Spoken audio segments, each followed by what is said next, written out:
Did you know that Steve Harvey's white slave master ancestors have messed over about as many black people as he has? You'll see.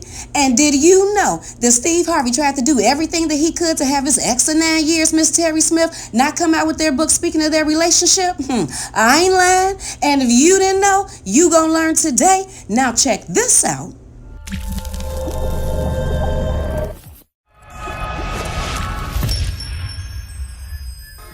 Hey everybody, this is Geneva of Geneva's Closet Talk Show. Please make sure you like and share this video and subscribe to Geneva's Closet if you haven't already done so right here on YouTube. And you can follow me on Facebook at Geneva's Closet. And you can email me at genevascloset22@gmail.com.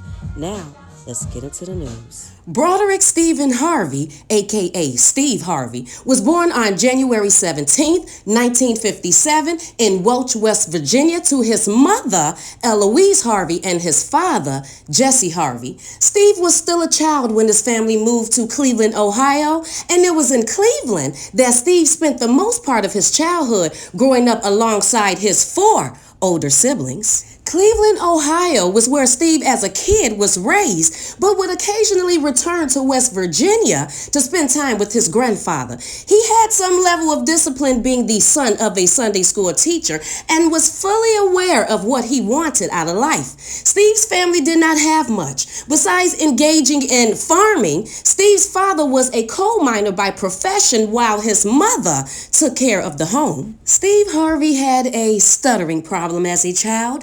And while attending Glenville High School in 1974, he still had a problem pronouncing his words. And it was at this school that he earned his nickname, Va Va Voom, given by his classmates for failing to rightly pronounce the letter V when attempting to say the word volcano. Shortly after high school, Steve Harvey attended Kent State University but left without graduating due to poor academic performance.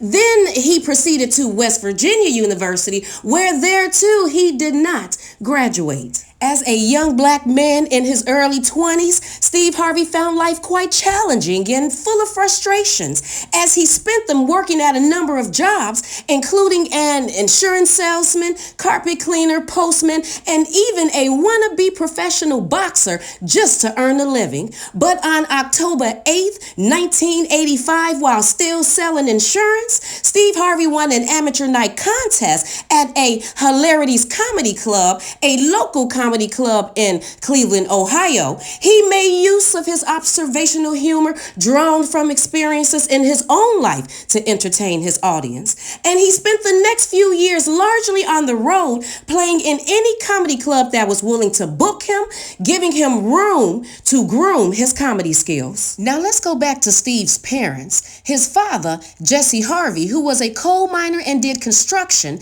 was born on December 7th, 1914 in Bessemer, if I'm saying that correctly, Alabama, and died April 7th, 2000 in Cleveland, Ohio at the age of 86.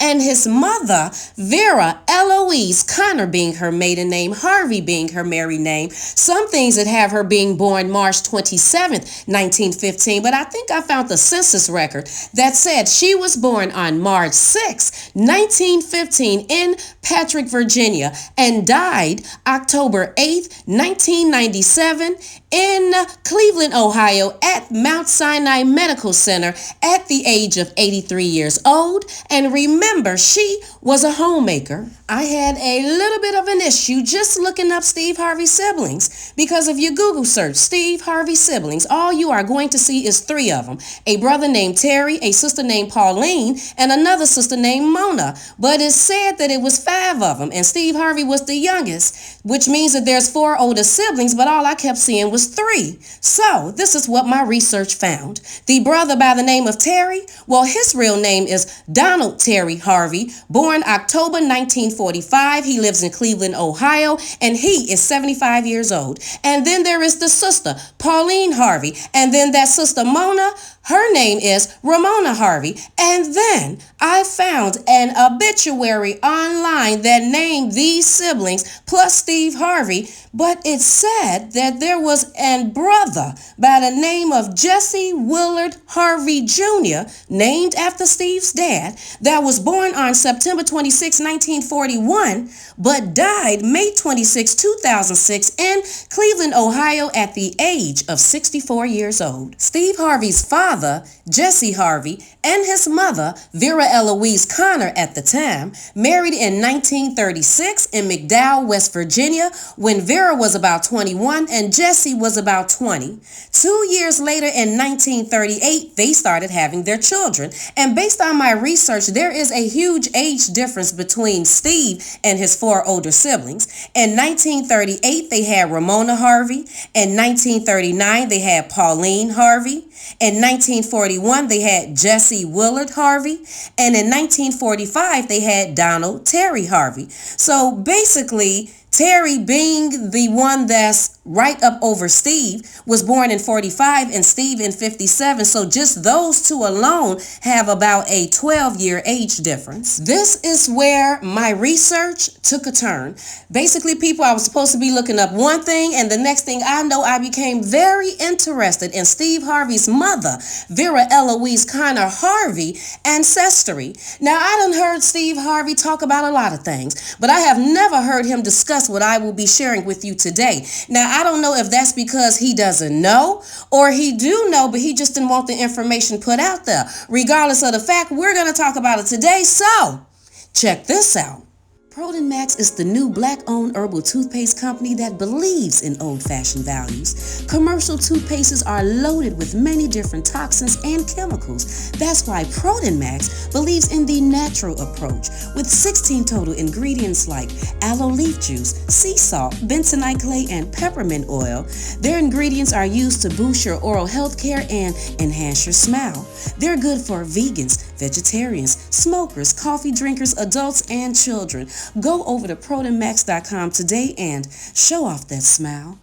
Jacob Prillaman Sr. was born in 1721 in Switzerland. He embarked on the journey to the colonies in 1747 on the ship Lydia. He arrived in Philadelphia on September 24, 1747, where he signed his name as Hans Jacob Brühlmann. Early historical records indicate he farmed land in and around Williamsport and Hagerstown, Maryland in the 1760s. And by 1772, he is a landowner and farmer at the foothills of the Blue Ridge Mountains along Daniels Run in Pennsylvania County, Virginia. His farm later becomes part of the first Henry County and finally Franklin County as boundaries change and new counties are formed in 18th century Virginia.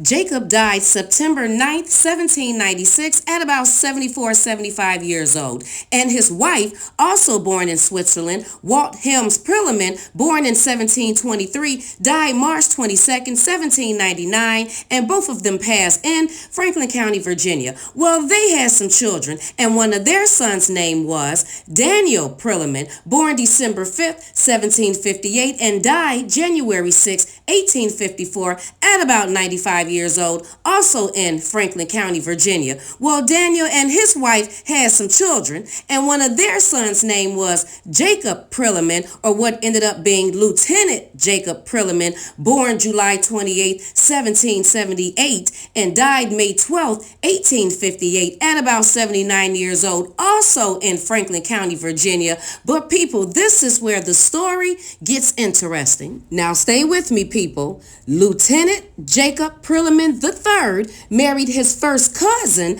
Nancy Lucy Sniddle Prillaman, on March 3rd, 1803, and they had 8 children, but we are only going to talk about 2 of their children, their son and a daughter. Well, they had a son named George Arnold Prillaman, born in 1805, and they had a daughter named Charlotte Prillaman, born in 1812. Now, before we go any further, let me give you a little backstory on Lieutenant Jacob Prillaman III, which is George and Charlotte's father. This is what a descendant had to say about Lieutenant Jacob Prillaman III, and she said Jacob was a soldier, Lieutenant 2nd Battalion, 110th Regiment, and the War of 1812. He was a merchant slave owner and owned a considerable amount of land. He donated the forge tract on Smith River to the Harristons to establish the iron works. They built a dam across the Smith River and made pig iron and many valuable cooking utensils, skillets, pots, pans, ovens, and other articles. The land, the iron works, mules, and slaves were valued at $50,000 as recorded in the clerk's office in Franklin County. A verbal agreement stipulated that the land was to revert to the Jacob Prillaman estate in case the Harrison Iron Works went down. He was to have the privilege of getting water power from the dam to run a mill for grinding grain. Jacob's brother, John Jack Prillaman, already owned a mill, so he had no need for the mill.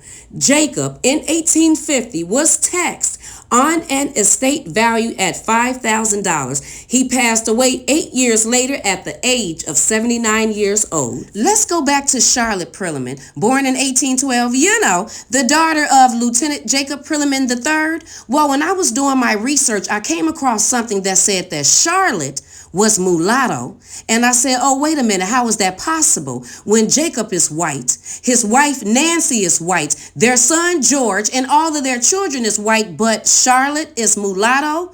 Well, this is what I found, so listen to this. It says, and this is coming from a descendant of Charlotte, and it says Charlotte's mother was called Granny Nancy by the Prillaman family. She was brought to Virginia from Nigeria and enslaved by Jacob Prillaman III and his wife, Nancy Lucy Snittle, in the Blackwater area of Franklin County near Jameson Mill. From her mother's story, Charlotte grew up knowing that her enslaver was also her father. And around 1829, Charlotte met a guy named Franklin Prillerman. I don't know if you noticed that I have already been saying that Charlotte's name is Prillerman, named after her father. But then she met and married a guy named Franklin Prillerman. We'll get into that later. And they began raising a family of 17 children, 10 girls, and 7 boys. After being freed, Granny Nancy, her daughter Charlotte, and son-in-law Franklin moved to Patrick County, Virginia, where they were closer to some of the couple's children and their growing families. In the spring of 1868, several in the family walked the 250 miles to Kawanawa, if I'm saying that correctly, County, West Virginia, eventually settling near Simpsonville. Let's discuss Charlotte's husband, Franklin Prillerman, and this information that I'm reading from came from the Prillaman family genealogy page on Facebook, and it says, according to Virginia Chancery Court case Vaughn versus Prillaman, we know that in 1821, Frank, as he was identified in the records, is a young man, possibly in his teens, enslaved on the farm of Joseph Vaughn. At the time, Vaughn lived in the vicinity of Jacob Prillaman in Franklin County, Virginia, but later relocates to Patrick County, Virginia. Vaughn owes a debt to John A. Harrison, and to pay off this debt, Vaughn makes an agreement with Prillaman, and Frank comes into Prillaman's possession. At one point, Frank ran away from Jacob Prillaman and was found hiding out on the property of Joseph Vaughn. After some deliberations and arbitrations, he was returned to Prillaman. Jacob Prillaman owned a blacksmith shop where Franklin learned the trade and was at times sent off to work as a blacksmith in the salt mines of the Kawanawa Valley.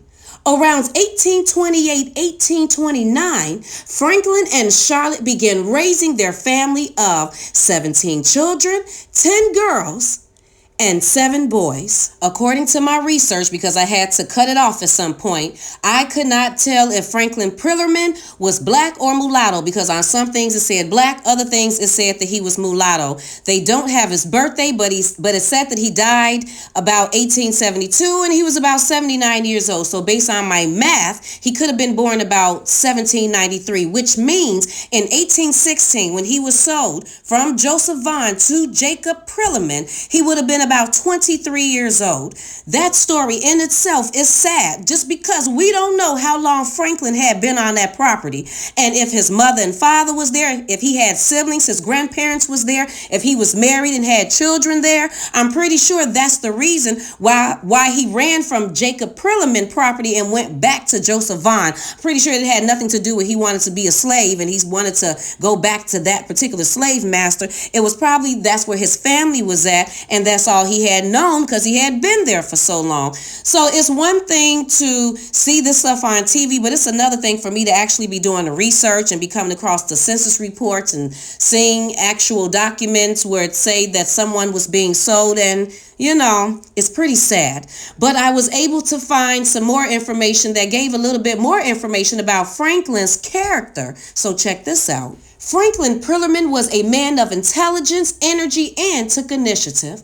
He was a blacksmith, and even before the Civil War had been sent into the Kanawha Valley to work at his trade. See, people, I finally got the name right. This revealed 2 other traits: loyalty and imagination. The test of his loyalty came in the case in which he might have escaped to Ohio, but steadily resisted the temptation and returned to his family and his master. He became engulfed with the idea that he would someday become free, and made at his own forge a knife in which to skin deer when he would return as a free man, where game was still abundant in the Kanawha Valley. Charlotte Prillerman was the daughter of Jacob Prillerman, her own master and her daddy. But get this, people, both Charlotte Prillerman's paternal and maternal grandfathers were white. So that means not only was Jacob Prillerman, her owner, master, and father, white, but that means her mother, Granny Nancy, that we spoke of earlier, that means that Granny Nancy's father was white. That means that her mother was a slave and her father was white, and based on these stories, could have been a Prillerman. And didn't I say earlier that Granny Nancy came from Nigeria? I'm telling you, these Prillermans were something else back in the day, because not only were they selling slaves, buying slaves, sleeping with their slaves, having babies with their slaves, but they were also doing incest with the slaves and the family. I mean, they were something else back then in Virginia. I mentioned a few times that Franklin and Charlotte had 17 children. Well, we are only going to talk about 2 of their children, Mary Molly Prillerman and Byrd Prillerman. Before I found all the information that I just discussed with you, this census report is one of the first ones that I found that kind of helped me put the pieces to the puzzle together. This census report from Franklin County, Virginia in 1880 mentioned a few people that kind of stuck out to me. First, there is a Mary Molly Prillerman, says that she is mulatto, female, 52, and a servant. Then up under her, there is a Charlie Prillerman, mulatto, male, 17, servant. Then up under him, there is a Dicey Prillerman, mulatto, female, 15, servant. First of all, being 17 and 15 as a servant, aka slave, automatically stuck out to me. And then right up over Mary's name, just a few people up over Mary's name, we see a George Prillerman as being like the head of the household. Then right up under him, you see Dicey. Then you see some children. Well, you see all of them are white, and they're all from the same household. And these 3, Mary, Molly, Charlie, and Dicey, are the only mulatto servants in the household. So when I seen George Prillerman, I said, wait a minute. Is this George Prillerman Charlotte's brother? Charlotte's white brother? Charlotte's white daddy / slave master? Jacob Prillerman's white son, George? So this is Charlotte's half brother, and now since he's the slave master of her daughter, that would be he's the slave master of his niece, his half niece, his slave niece.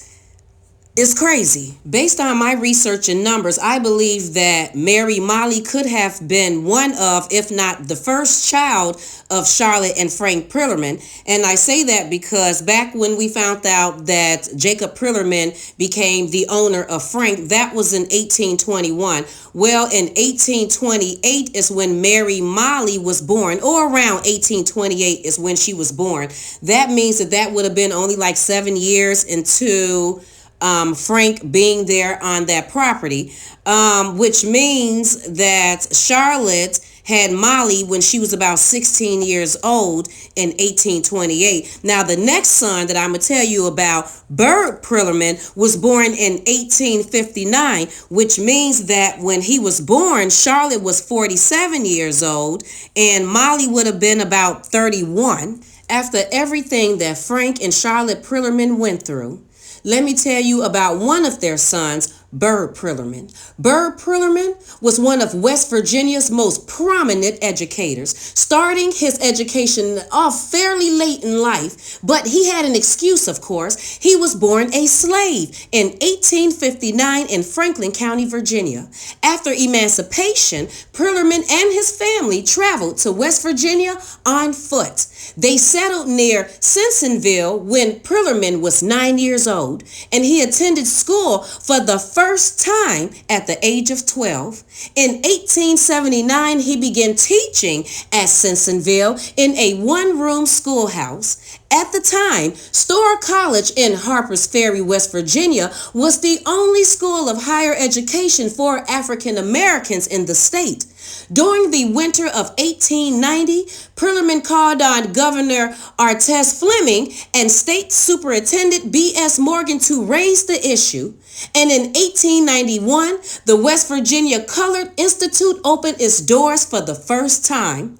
Prillerman headed the English department until 1909 when he was elected acting president. Under his leadership, the school added a dormitory for women, a library, and advanced to college rank. Today, the campus stands at West Virginia State University.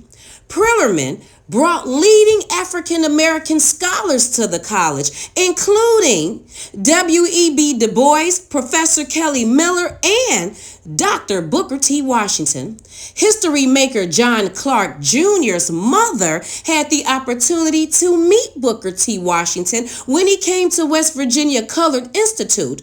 Her great-uncle was President Byrd Prillerman. She lived with him and she started there in 1904 and finished in 1907 to be a teacher. Booker T. Washington came to see Byrd Prillerman. Prillerman's wife wanted my mother to eat in the kitchen where she usually ate, but the president said, "No, I want my great niece to come and listen," and she repeated to us over and over what Booker T. Washington had to say. Byrd Prillerman was born October 19, 1859 in Franklin County, Virginia, and died April 25, 1929 at the age of 69 years old in Kanawha Valley, West Virginia. Now, don't you remember that 1880 census report that I showed you not too long ago that have Mary Molly name on it, and it says she was 52 years old, mulatto servant. Then right up under that, we seen a Charlie Prillerman, 17 years old servant mulatto, and then we seen a Dicey Prillerman, female 15-year-old mulatto servant. Well, come to find out, Franklin and Dicey Prillerman are Mary Molly's children. So they were all slaves of George Prillerman's family at that time, which means that Charlie and Dicey Prillerman would be Charlotte's and Franklin Prillerman's grandchildren. Now, with that being said, we know that Charlotte got with Franklin. They had 17 children, but one of their children's name was Mary Molly Prillerman. Mary Molly Prillerman got with someone and had some mulatto children. Now, I tend to think that that was George Prillerman's son. I think that she got with a guy named Jacob Prillerman that could have raped her, another white guy, but my research cannot confirm or deny that, so we're just going to skip that part. And Mary Molly got with a man, and she had children, and one of her children's name was Charlie Prillerman. Charles Lee Prillerman, born July 5th, 1864 in Virginia, met a lady by the name of Rosabelle Wood, being her maiden name, born September 1869 in Virginia. These two married in 1889 and they had several children, but one of their daughters' name was Hattie L. Prillaman, born June 8th, 1893 in Patrick County, Virginia, and died May 5th, 1961 in Mercer County, West Virginia. Well, Hattie met and married a guy by the name of Fred Connor. Her and Fred had several children, and one of their daughters' names was Eloise Connor. And you know how this story go. Eloise Connor met and married a man by the name of Jesse Harvey, and they had several children, and one of their sons' name is Broderick Stephen Harvey. After I had done most of my research and pretty much found all the information that I needed to find, I came across a Facebook page that was called the Prillaman Family Genealogy, or Prillerman Family Genealogy, because there's so many different spellings of that last name.